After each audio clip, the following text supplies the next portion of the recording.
boys and girls, girls and squirrels. Cruising text coming from you. Coming to you. Hello, girls and boys, boys and girls, girls and squirrels. Cruising text coming at you. Got access to some nice places. Talimena Trail, that's a nice little place to head on up to. Been there before with my son. Smaller bike. Oh, that was fun. Had a flat tire right after we left Talimena. Was on 40 crossing back into Arkansas, coming from the Oklahoma side. Get you some. Guy pulled over while we were on the freeway. Son turned around, looked, and said, "Dad, somebody's pulling up in a white truck." And I said, "Well, it's going to be one of two things. It's going to be the good or the bad." It was busy enough. It was kind of later in the day, 4 or 5 o'clock or something. We had just picked up a nice size screw, about 4 inches in the back tire. Of course, I was running a spoked rim, had a tube in it, so plugging it ain't gonna do any good. Sticking the plug in from the outside in. I get on over. I don't like the way you're driving there, sir.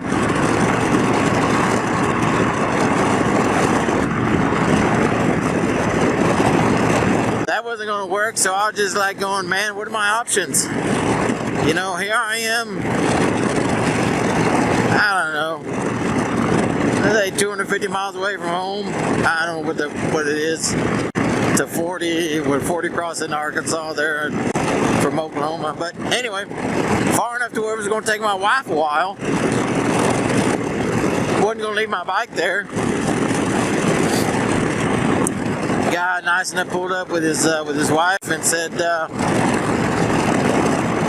"What's going on?" And I said, "Well, sir," I said, "son and I was just taking a little Father's weekend trip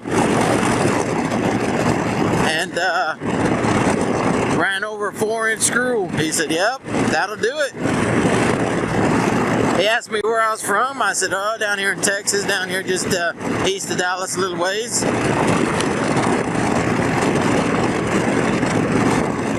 He goes, "Well, let me come out and take a look."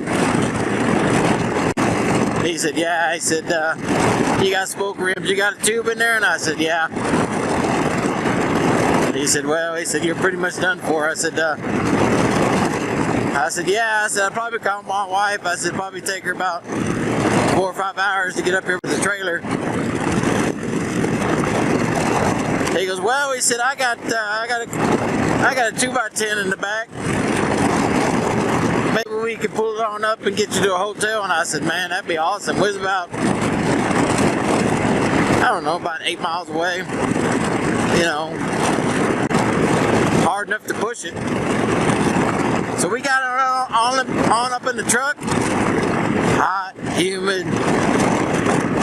Father's Day's in June. It's just horrible, just nasty. Hey, we got on up to the hotel. Everything's booked. He turned to me and he said, I did like 7 hotels. People, for some reason, had booked the whole town up, it seemed like. Because the lady at that Holiday Inn Express, she said, "I've been trying for 2 hours to find that woman out there in that car, a hotel room with her granddaughter, and there's nothing around." And I said, "Well," I said, "I tell you what, sir," I said, "let's just unload it and I'll just wait here and,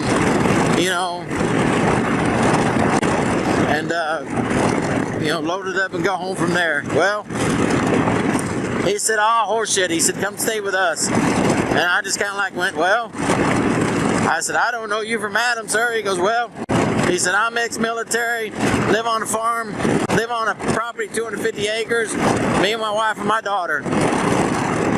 He said, "I'm retired, my daughter works, and we just try to take it easy. We don't like visitors, but as long as we know you, and I said, "Well," I said, "my name's Bubba, Long story short, we stayed the night there. Got up the next morning. He drove us to town. Nobody, you know, I mean, it was a Sunday. Next day was a Sunday. And it's like, man. Oh, excuse me. No, that was Friday. Next day was Saturday.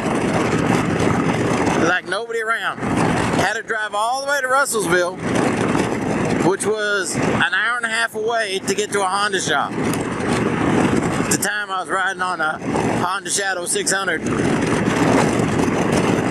Got to the Honda shop, got it off the truck, shook hands. He said, well, if you need anything, give me a call. I said, all right.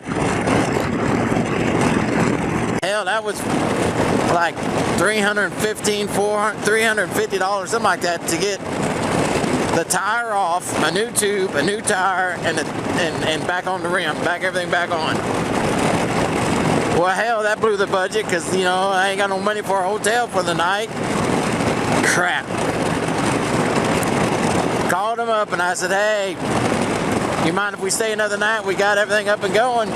He goes, yeah, but I need to ask you to do something. I said, what's that? He goes, well, stop by and grab everybody a steak. I said, I can do that. I picked up 5 steaks. You know, that's the least I could do. The guy gave me a room for 2 nights and shower and everything. Enjoyed it, fellowshipped a little bit. Got up the next morning, had breakfast, man, got to know each other real good, and headed on home. You know, he said, you ever want to come back? He said, just give me a call. Let me know you're coming, but don't never surprise me. You know, it's communities like that. You know, that was just, you know, because he was a former rider. He couldn't swing his leg back over the tank anymore due to health reasons, but you know, he saw a man and his son stuck alongside the road. He could tell we were on a trip. We had a luggage packed down on the luggage rack behind him, behind my son, and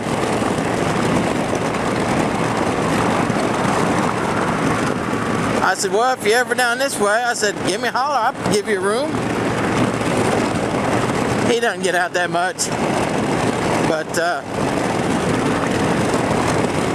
we made it on home that next day, and you know, it was a long, hard ride home, but you know, he put us up for 2 nights. You know, it's stories like that you know, you can't make this stuff up.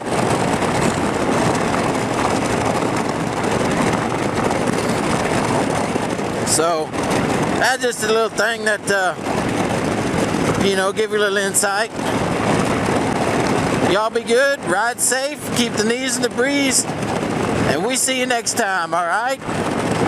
Cruising Tex, I'm out.